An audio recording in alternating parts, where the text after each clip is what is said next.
최근 30일 동안 무려 7만 명이 넘는 전 세계의 개발자랑 데이터 분석가들이 단순히 어떤 새로운 소프트웨어를 다운로드한 게 아닙니다. 네, 그건 단순한 다운로드가 아니었죠. 맞아요. 이들은 과거에는 그 월스트리트의 거대 투자은행이나 국가중앙정보기관 아니면 실리콘밸리의 빅테크 기업들만 독점하고 있던 그 글로벌 데이터 통제권을 자신의 방 안으로 가져오고 있는 겁니다. 그렇죠. 개인의 노트북으로 옮겨오고 있는 거예요.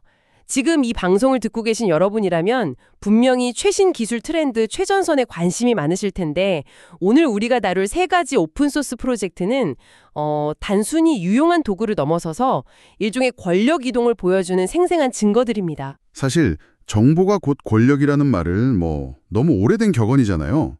근데 그 방대한 정보를 실시간으로 엮어내고 또 시각화하는 그 인프라 자체가 오픈소스로 풀리고 있다는 건 이건 완전히 다른 차원의 이야기거든요. 완전 룰이 바뀌는 거죠. 맞습니다.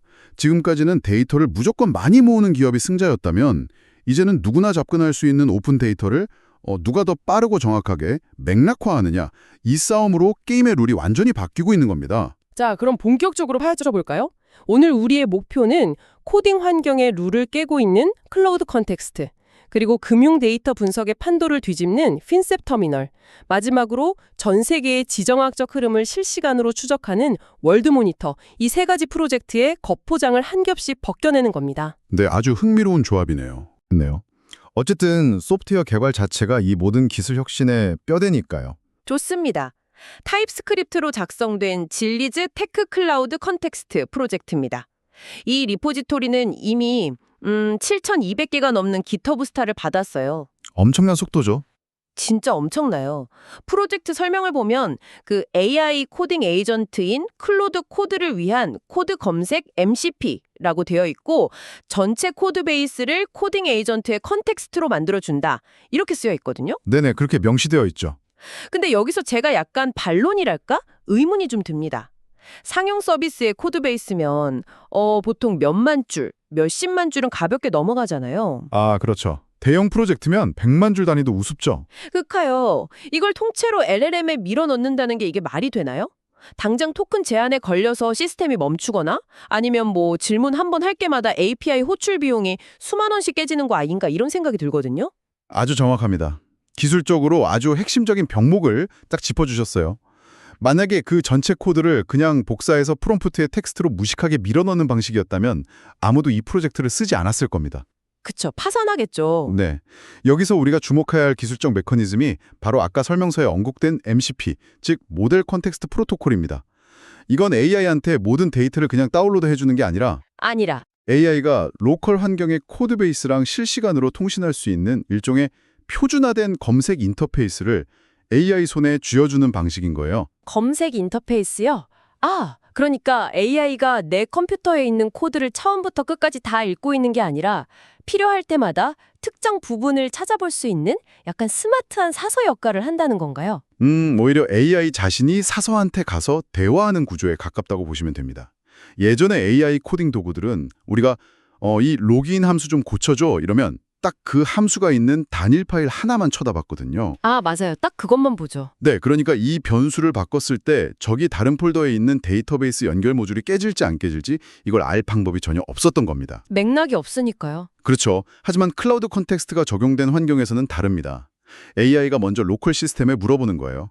내가 지금 이 로그인 함수를 고칠 건데 얘랑 의존성이 얽혀있는 다른 파일들을 먼저 검색해서 줘. 와, 자기가 먼저 물어본다고요? 네, 그러면 시스템이 AST, 즉 추상 구문트리 기반으로 얽혀있는 구조를 쫙 파악해서 딱 필요한 코드 덩어리들만 발췌해서 AI한테 던져줍니다. 추상 구문 트리로. 그러니까 토큰 낭비 없이 딱 필요한 구조적 맥락만 가져오는 거군요. 비용 문제는 해결되면서 동시에 그 수백 개의 파일이 얽힌 복잡한 생태계를 AI가 인지하게 된다는 뜻인데 맞습니다. 이게 실제 일선에서 일하는 개발자들한테는 체감상 어떤 변화를 주나요? 이게 단순히 코드 생성기에서 프로젝트의 시스템 아키텍트로 AI의 역할이 완전히 격상되는 걸 의미합니다. 그동안은 그냥 코드를 빨리 타이핑해주는 비서였다면 이제는 큰 그림을 보는 거네요. 그렇죠. 당신이 지금 요청한 이 수정 사양을 적용하면 우리 팀이 기존에 정해둔 보안 아키텍처 규칙에 위배되고 캐시 서버에 과부하를 줄 수 있습니다. 라고 경고할 수 있는 수준이 되는 거죠. 와, 7,000명이 넘는 개발자들이 왜 열광했는지 알겠네요. 그동안 AI 코딩 툴 쓰면서 제일 답답했던 게 바로 눈앞의 코드는 기가 막히게 짜는데 전체 시스템은 다 망가뜨려 버리는. 네, 이른바 컨텍스트 붕괴 현상이죠. 맞아요. 그 컨텍스트 붕괴. 그 고질적인 문제를 아주 우아하게 해결했기 때문이군요. AI가 내 복잡한 회사 시스템에 10년치 맥락을 실시간으로 추적하고 파악한다는 건 진짜 엄청나게 강력하네요. 네, 혁명적이죠. 그렇다면 이제 이 통제된 코드의 세계를 넘어서서 아예 통제 불가능한 변수들이 실시간으로 쏟아지는 외부 세계로 한번 시선을 돌려보죠. 가장 복잡하고 냉혹한 데이터가 흐르는 곳, 바로 금융시장입니다. 두 번째 자료인 핀셉 터미널 프로젝트를 살펴볼 텐데요. 네, 금융 데이터 분석도군요. 사실 코딩 생태계만큼이나 아니 어쩌면 그 이상으로 정보의 비대칭성이 심한 분야가 바로 금융이죠. 맞습니다. 이 프로젝트는 파이썬으로 개발됐고 무려 12,800개의 스타를 기록했어요. 설명을 보면 고급 시장 분석, 투자 연구, 경제 데이터 도구를 제공하는 현대적인 금융 애플리케이션이라고 되어 있습니다. 네, 근데 전문가님, 기술적인 관점에서 제가 이 프로젝트를 쭉 보니까 굉장히 모순적인 부분이 눈에 하나 띄더라고요. 어떤 부분이죠? 이 설명서 후반부를 보면 이 강력한 백엔드 분석 기능들이 사용자 친화적인 인터랙티브 환경에서 제공된다고 적혀 있거든요. 그게 왜 모순이라고 생각하시는 거죠? 아니, 파이썬이 데이터 과학이나 AI, 머신러닝의 백엔드 연산에 있어선 전 세계 표준이라는 건 의심의 여지가 없잖아요. 판다스나 넘파이 같은 라이브러리는 진짜 압도적이고요. 네, 그건 확실하죠. 근데 파이썬으로 사용자 친화적인 인터랙티브 UI를 구축한다? 이건 좀 전혀 다른 이야기 같거든요. 아, UI 렌더링 퍼포먼스 쪽을 말씀하시는 거군요. 네네. 보통 블룸버그 터미널 같은 진짜 전문가용 툴들은 초당 수백 번씩 바뀌는 실시간 틱 데이터랑 차트를 지연 없이 바로바로 렌더링 해야 하잖아요. 근데 파이썬 환경에서 이런 프론트엔드 퍼포먼스를 구현하려면 보통 엄청 무겁고 굼뜨지 않나요? 어떻게 12,000명이 넘는 까다로운 콘트 투자자들이 이 퍼포먼스에 만족한 건지 진짜 의문입니다. 와, 굉장히 핵심적인 엔지니어링 딜레마를 정확히 짚으셨네요. 과거에는 방금 말씀하신 그 레이턴시, 그러니까 지연 시간 문제 때문에 백엔드에 엄청나게 강력한 파이썬 분석 코드를 짜놓고도 시각화할 땐 또 다른 걸 써야 했죠. 맞습니다. 시각화를 위해서는 C++나 아니면 아주 복잡한 최신 웹 프레임워크로 데이터를 다시 넘겨야 하는 아주 고통스러운 파이프라인을 구축해야만 했습니다. 번거롭네요, 진짜. 네, 그래서 일반 개인 투자자나 소규모 데이터 팀은 이 파이프라인을 구축할 인력이나 리소스 자체가 없었던 거죠. 근데 핀셉 터미널이 돌파한 지점이 바로 여기입니다. 어떻게 돌파한 건가요? 최근 파이썬 생태계에서는 이 백엔드의 무거운 데이터 프레임 연산을 웹소켓을 통해서 프론트엔드의 모던 리액티브 UI로 거의 지연 없이 바로 쏴주는 브릿지 기술들이 비약적으로 발전했어요. 아, 웹소켓 브릿지를 통해서요. 그러니까 파이썬의 그 묵직하고 강력한 수학적 두뇌는 백엔드에서 그대로 돌아가는데 사용자가 마주하는 화면의 반응 속도 자체는 현대적인 웹 애플리케이션 수준으로 쫙 끌어올렸다는 뜻이군요. 정확합니다. 그래서 이 프로젝트의 진정한 가치는 단순히 예쁘고 빠른 주식앱을 만든 게 아닙니다. 그럼 뭐죠? 금융 데이터 처리 파이프라인 자체를 민주화했다는 데 있는 거예요. 과거에는 이런 실시간 인터랙티브 분석 환경을 구축하려면 아까 말씀하신 그 거대 금융기관들이 수천만 원을 호가하는 폐쇄적인 단말기를 사거나 블룸버그 터미널 같은 거요? 네, 아니면 내부에 거대한 엔지니어링 팀을 둬서 직접 만들게 해야 했습니다. 하지만 이제는 그냥 개인 데이터 과학자나 방구석 콘트 투자자가 자신의 노트북에서 수십만 건의 거시경제 데이터나 옵션 데이터를 직관적으로 탐색하고 뜯어볼 수 있게 된 겁니다. 와, 그렇다면 만약에 사용자가 원하면 자기가 파이썬으로 직접 짠 자신만의 머신러닝 예측 모델을 이 터미널에다가 막 플러그인처럼 바로 붙여서 붙일 수 있죠. 실시간 시장 데이터랑 결합해서 바로 시각화 해볼 수도 있겠네요. 바로 그겁니다. 거대 은행들이 너네는 이 차트만 봐 하고 정해준 방식대로만 보는 게 아니라 오픈소스의 유연성을 통해서 누구나 월스트리트 수준의 심도 있는 데이터 탐색 환경을 자신만의 방식으로 커스터마이징할 수 있다는 것. 대단하네요. 이게 바로 1만 2천 개의 스타가 증명하는 금융 데이터 권력의 완벽한 이동입니다. 서서 와, 이제 오늘 다룰 세 번째이자 스케일이 가장 큰 프로젝트로 들어가 볼 텐데요. 앞선 두 프로젝트도 훌륭하지만 이번 자료는 진짜 스케일이 다릅니다. 기대가 되네요. 무려 5만 1,300개가 넘는 엄청난 스타를 받은 월드 모니터 프로젝트입니다. 5만 개요? 이건 특정 전문가 그룹을 넘어서서 완전 대중적인 현상에 가깝게 폭발했다는 의미인데요. 도대체 어떤 기능을 제공하는 건가요? 프로젝트 설명에는 실시간 글로벌 인텔리전스 대시보드라고 되어 있습니다.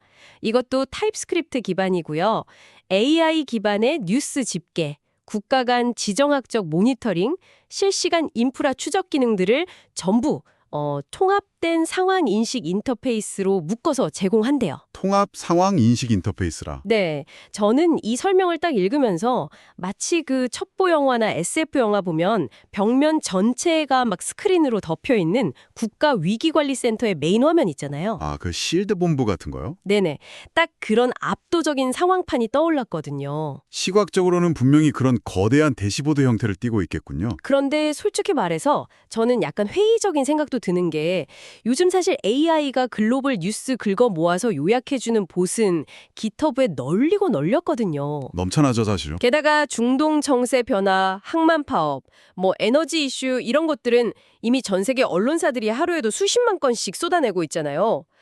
그냥 단순히 이 정보들을 한 화면에 예쁘게 모아놓았다고 해서 5만 명 이상이 열광하지는 않았을 텐데 이 도구가 기존의 뉴스 요약기들이랑 근본적으로 다른 차별점이 도대체 뭔가요? 자료에 보면 점과 점을 잇는다고 되어 있는데 이게 구체적으로 어떤 기술적 프로세스인가요? 만약에 단순히 텍스트를 요약하는 수준이었다면 절대 5만 명의 선택을 받지 못했을 겁니다. 여기서 우리가 들여다봐야 할 진짜 핵심 기술은 백그라운드에서 끊임없이 작동하는 엔티티 추출, 그리고 지식 그래프 매핑입니다. 엔티티 추출과 지식 그래프요? 네, 지금 우리가 살아가는 시대에 가장 심각한 문제가 뭔지 아십니까? 정보가 부족한 게 아닙니다. 무관해 보이는 정보들 사이에 숨겨진 맥락을 파악하지 못하는 데 있어요. 맥락의 상실이요? 예를 들면 어떤 상황을 말씀하시는 건가요? 아침에 스마트폰을 딱 켜요. 그럼 경제뉴스 탭에는 유럽의 천연가스 가격이 10% 급등했다는 기사가 뜹니다. 네, 자주 보는 기사죠. 그리고 국제 탭에는 홍해 근처에서 정체불명의 드론 공격이 발생했다는 속보가 뜨고요. 또 물류 커뮤니티에는 아시아의 어떤 항구에서 컨테이너선 출항이 지연되고 있다는 불평글이 올라옵니다. 전혀 다른 분야의 소식들이네요. 그렇죠. 인간의 뇌는 이 수많은 파편화된 데이터를 그냥 개별적인 이벤트 1, 2, 3으로 소비하고 넘어가 버립니다. 하지만 월드 모니터의 AI는 이 이벤트들을 절대 독립적으로 보지 않습니다. 그럼 어떻게 보나요? 그 기사에 등장하는 고유 명사나 위치 정보 같은 걸 추출해서 막 묶어내는 건가요? 정확히 그 지점입니다. AI 엔진이 실시간으로 쏟아지는 글로벌 뉴스 텍스트에서 지명, 인물, 기업명, 자산 클래스 같은 엔티티들을 쫙 추출합니다. 동시에 오픈소스 정보, 예를 들어 실제 선박의 위치를 추적하는 AIS 데이터나 항공기 추적 데이터의 API를 실시간으로 끌어와요. 와, 텍스트 데이터만 보는 게 아니라 물리적인 추적 데이터까지 엮는다고요? 맞습니다. 그 물리적 데이터와 텍스트 데이터를 아까 말씀드린 지식 그래프 위에서 매핑해서 연결해버리는 겁니다. 아, 잠깐만요.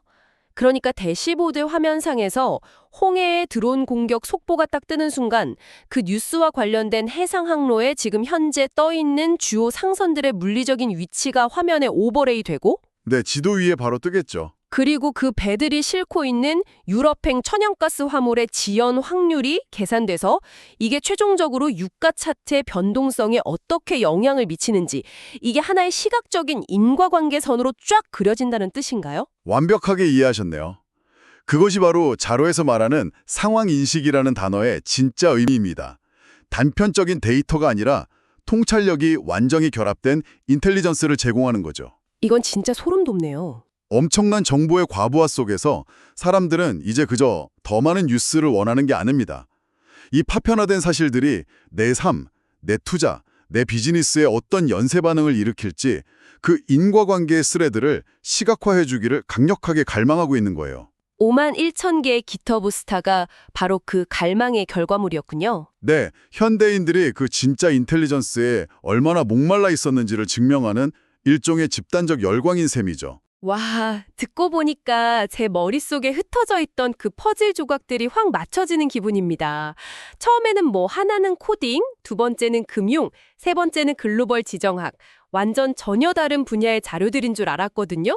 근데 오늘 우리가 파헤친 이 세 가지 프로젝트를 관통하는 아주 명확한 본질이 하나 있네요. 오, 제가 생각하는 그 본질과 일치하는지 궁금한데요. 바로 그 파편화되고 통제 불가능한 엄청난 데이터의 바닷속에서 인간이 상황을 온전히 이해하고 통제할 수 있도록 돕는 통합된 컨텍스트의 구축입니다. 네. 보세요. 클로드 컨텍스트는 개발자가 파묻혀 있는 그 수백 개의 파일들 속에서 전체 코드 아키텍처의 맥락을 연결해냈잖아요. 그렇죠. 코드를 넘어서 시스템을 보게 했죠. 그리고 핀셉 터미널은 복잡하게 흩어진 시장의 실시간 틱 데이터랑 무거운 백엔드 연산을 누구나 직관적으로 탐색할 수 있는 하나의 인터랙티브 대시보드로 통합했고요. 파이프라인의 민주화를 이루었습니다. 그리고 마지막으로 월드 모니터는 전 세계적인 수준의 그 파편화된 뉴스 분절과 물리적 인프라 추적 데이터를 거대한 인과관계가 부여된 하나의 상황판으로 묶어냈습니다. 아주 훌륭한 통찰입니다. 결국 데이터가 폭발적으로 증가하는 이 시대에 권력의 주도권은 가장 많은 데이터를 가진 자가 아니라 그 엄청난 양의 데이터를 인간이 인지하고 통제할 수 있는 의미 있는 패턴으로 나만의 맥락으로 자신만의 대시보드로 직조해내는 사람에게 넘어간다는 것을 이 세계의 오픈소스가 완벽하게 증명하고 있습니다. 그렇다면 이 방송을 듣고 계신 여러분께 이 모든 현상은 도대체 어떤 의미가 있을까요? 여러분이 당장 내일 출근해서 수만 줄의 코드를 짜야 하는 소프트웨어 개발자든 아니면 매일 주식시장의 흐름을 분석해야 하는 투자자든 아니면 단순히 이 미친 듯이 복잡하게 돌아가는 세상을 조금이라도 더 명확하게 이해하고 싶은 분이든 상관없습니다. 누구에게나 해당되는 이야기죠. 중요한 건 우리가 지식을 습득하고 세상을 해석하는 방식 자체가 지금 완전히 새로운 국면으로 접어들었다는 사실입니다. 과거에는 방금 우리가 논의한 이런 수준의 입체적인 통합 상황 인식 능력을 갖추려면 최소 수백억 원의 예산을 굴리는 글로벌 테크 기업이나 거대 정보기관들만이 가능했습니다. 개인은 꿈도 못 꿨죠. 하지만 이제는 그 강력한 인프라가 GitHub의 오픈소스 형태로 심지어 무료로 여러분의 개인 노트북 안으로 다운로드되고 있는 겁니다. 누구나 자신만의 개인화된 지휘 통제소를 가질 수 있는 시대가 활짝 열린 거예요. 바로 그 지점에서 오늘 우리의 심층 분석을 마무리하면서 이 방송을 듣고 계신 여러분 스스로 한번 깊게 곱씹어 볼 만한 도발적인 질문을 하나 던지고 싶습니다. 거대한 권력기관들만 가지고 있던 그 데이터 통제력과 꿰뚫어 보는 시야가 이제 모든 개인의 방 안으로 들어왔습니다. 만약에 세상의 모든 평범한 개인이 각자의 노트북에 이토록強力한 AI 기반의 통합 상황실을 켜두고 각자의 방식으로 세상을 해석하기 시작한다면 세상은 과연 더 합리적으로 변할까요? 세상은 그 정보를 바탕으로 더 투명하고 합리적인 방향으로 진보하게 될까요? 아니면 각자의 AI가 자기 입맛에 딱 맞게 필터링하고 연결해준 수십억 개의 서로 다른 진실의 대시보드에 완전히 갇혀버려서 와, 각자의 진실이에요? 네, 과거에는 승상조차 할 수 없었던 완전히 새로운 형태의 거대한 정보 전쟁, 그 파편화의 끝으로 치닫게 되는 걸까요? 지금 여러분의 노트북 화면, 여러분만의 대시보드는 어떤 세상을 가리키고 있습니까? 오늘의 심층 분석은 여기까지입니다. 내일의 세상이 어떻게 변할지 작지만 강력한 힌트를 얻는 시간이었기를 바랍니다.